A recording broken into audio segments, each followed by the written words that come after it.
Hey there, Jamie with Brazelton Realty here. Are you thinking about buying a home in another state? Well, I'm going to give us a few things to consider when we want to go down that road. These are some things that you may not have thought about, but are best practices when you're buying a house in another state.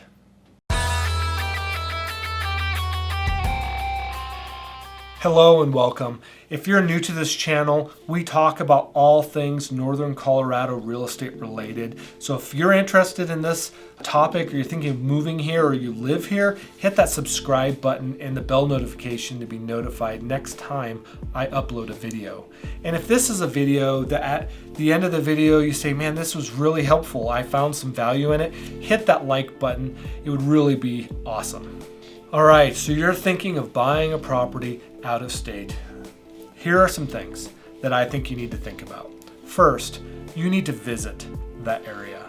But before you visit that area, you might want to do some homework first so that you can get the most benefit out of that visit. So that's what I'm going to talk about here. Things that you can do beforehand to better prepare yourself to maximize that visit.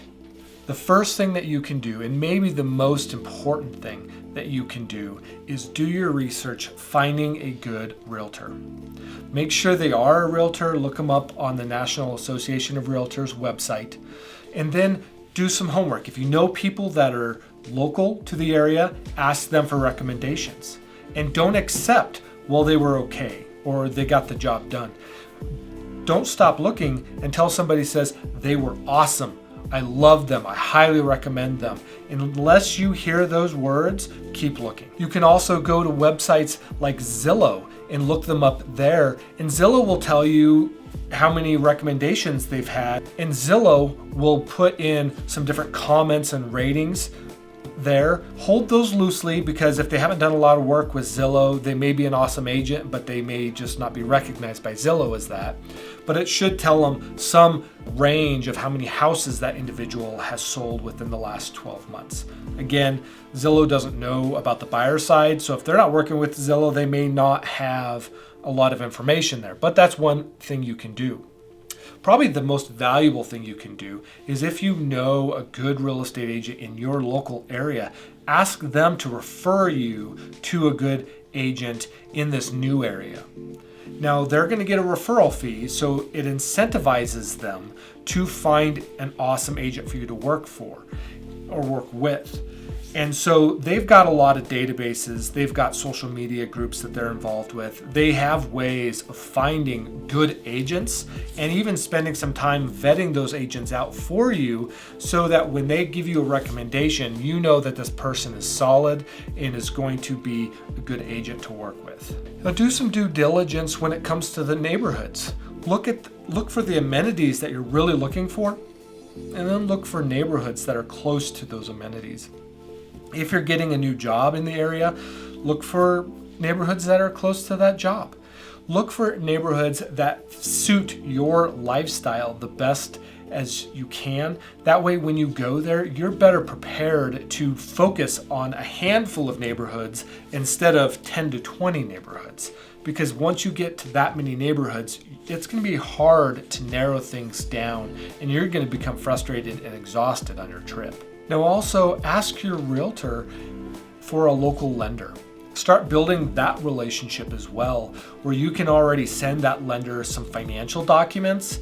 So hopefully you can be pre-approved even before you leave, so that if you do happen to find a house when you're there, you're ready to go, and you can put in a really strong offer, because hopefully that lender will be one of good reputation in the area. Now, the last thing that you can do before you go and visit this new area and get a feel for the city itself is go ahead and have your real estate agent set up some showings.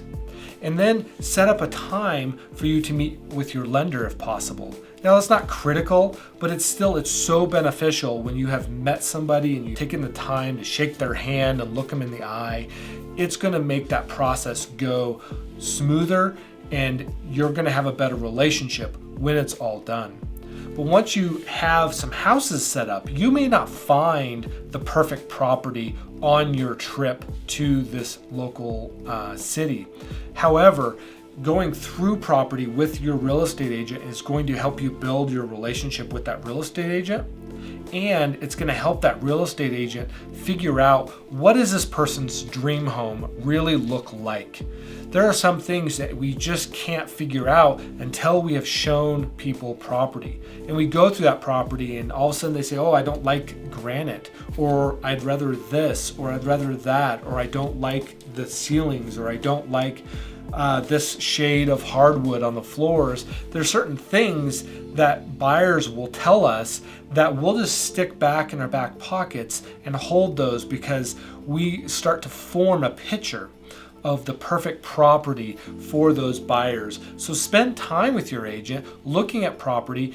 You may not find the right one. It will help that agent find what you are looking for, so that the time it takes to find your perfect property will shrink significantly. I hope this video was helpful to you. I hope it gives you some things to think about when it comes to preparing to buy a property out of state and making that first trip there to see the area. Now, I'm also going to put another video up here. This video really talks about more of the details concerning buying an out-of-state property.